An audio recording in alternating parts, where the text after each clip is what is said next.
In this video, I'm going to show you how to find Sanction ID on Fortnite. Now, this should be a quick and easy process video. All you have to do is to go ahead to your email and then just search for Sanction ID. Just make sure this email is the one linked to your Fortnite.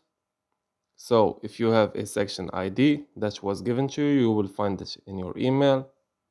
So, or type in Fortnite, and if nothing pops up, just go ahead and type in Epic Games. Then you should be all good to go.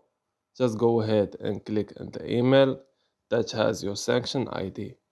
If you don't find it here, just go ahead to this webpage where it says Sanctions and Appeals. Just go ahead and sign in with your Fortnite account with the email, password, or just link your email account.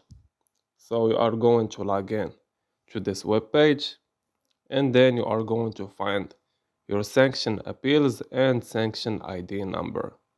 So this was an easy and quick process video. As always, thank you for watching.